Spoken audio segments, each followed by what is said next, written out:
Living in stripping clip technology. They sure do love stripping clip technology. The M1912 was developed as the Model 1911, a military pistol, but was not accepted into service until 1914 as the M12.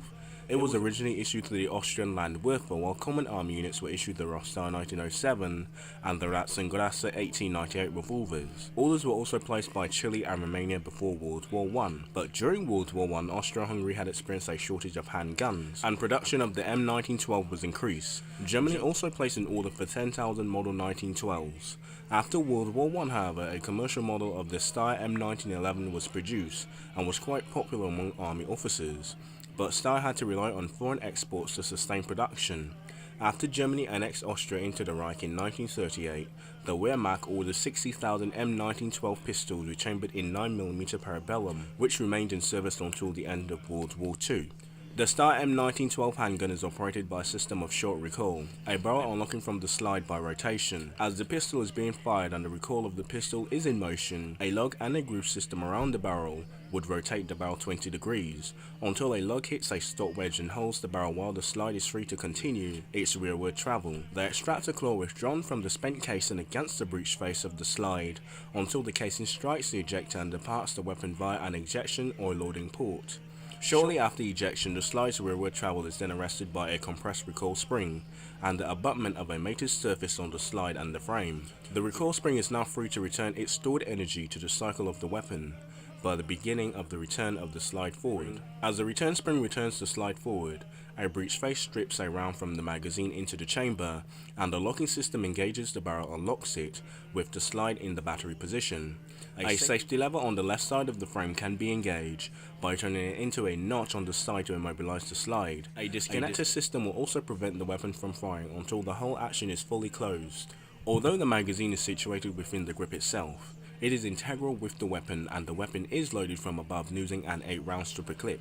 Okay, Austro-Hungarian recruits, this is how you load your Steyr-Hahn M1912 pistola.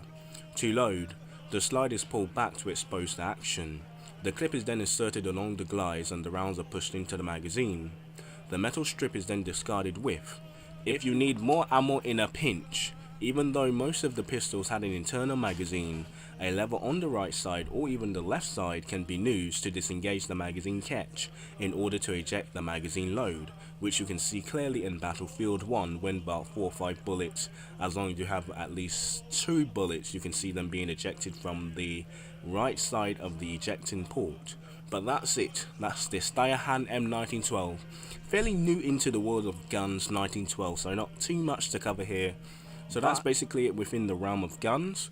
We're going to go over quickly our most favourite part of the series, the variants, or the carbine variants, and the people that use them, the countries that use them profoundly. So if a private purchase is from Chile, you're not going to be on the list, but Chile did bought some, so they're going to be on the list. But let's look at the variants first.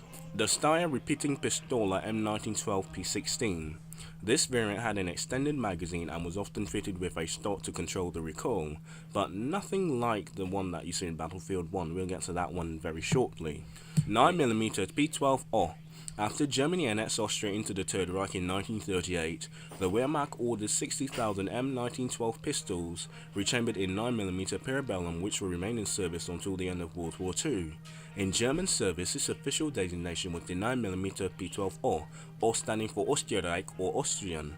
Pistols in the Wehrmacht service were distinguished by the Wehrmacht Tudel or the Wehrmacht Eagle emblem above the trigger, and the most notably a P08 or an 08 stamp on the left side of the slide to show that it was chambered in the German standard ammunition of 1908 type ammunition, most commonly found in the Luger and even the Walter PP38. I know this one sounds familiar to the first weapon we did, but hear me out. During World War I, a machine pistol version of the Steyr M1912 called the Repeating Pistola M1912/P16 was produced. It used a 16-round fixed magazine loaded via 8-round stripper clips, well, 2 of them of course, a detachable shoulder stock, and a rather large exposed semi-automatic to full automatic selector switch on the right side of the frame above the trigger, down semi and up full auto. Rate of fire was about 800 rounds to 1000 rounds per minute. It weighed about 2.6 pounds with the shoulder stock, so treat even, and it was introduced in 1916 and is actually considered the world's first machine pistol, but only 960 M1912/P16s were produced. And voice break please. Alright, this is the most funniest one and the last one, and it is called the Dupenpistola M12. It was a dual pistol mount with a stock attached to it and was developed to convert two M1912/P16s into a double pistol submachine gun-like weapon known as the Dupenpistola M1912.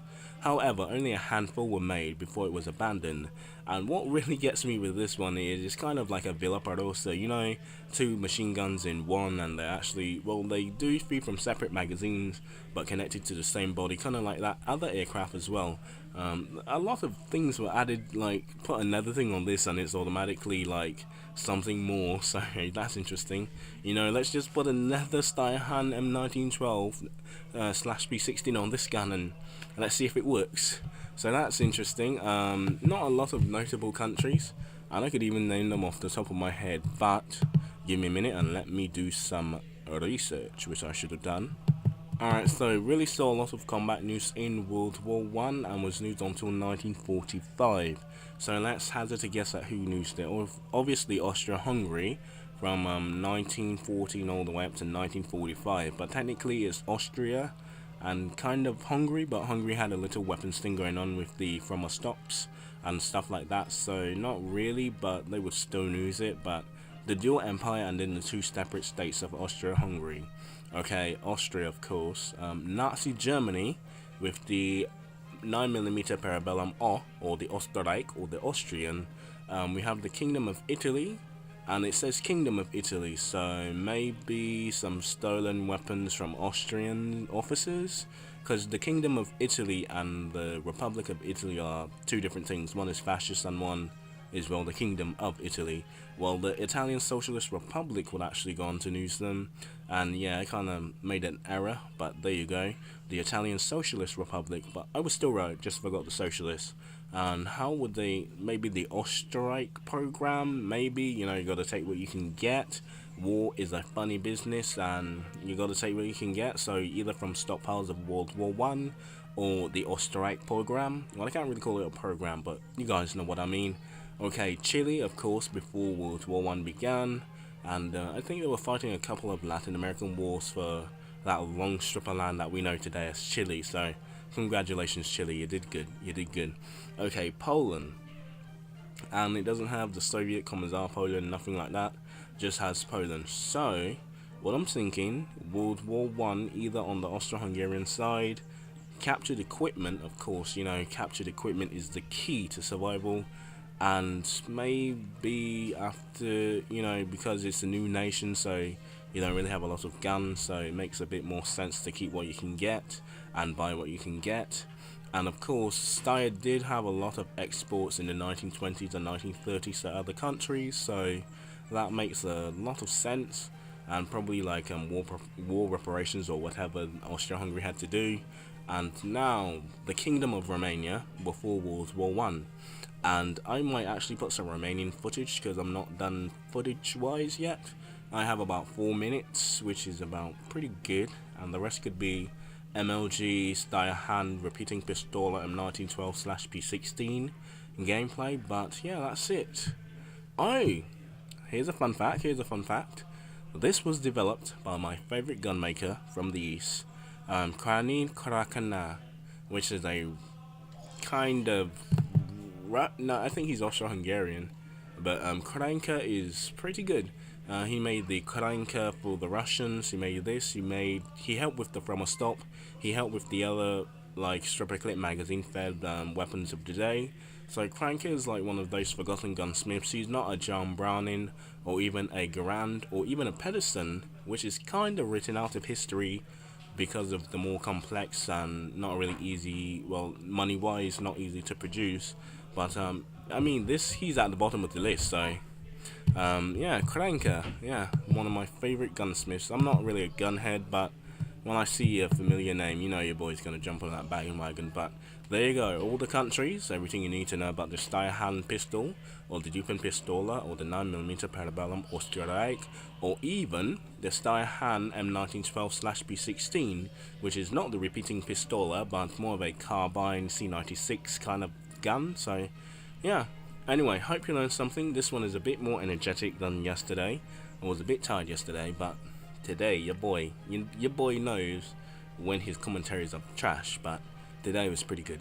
Anyway, hope you learned something, and yeah, thinking about getting a Yeti mic, but where would I put that Yeti mic? That is a question for another day, but have a nice one. Hope you learned something, and yeah, I was called autistic, so let the autistic reign, my boys. Anyway, learn something, my dudes. I say I'm autistic because I repeat learn something like 50 times before I actually finish the video, so yeah, that's a big sign there. Anyway, learn something, of course.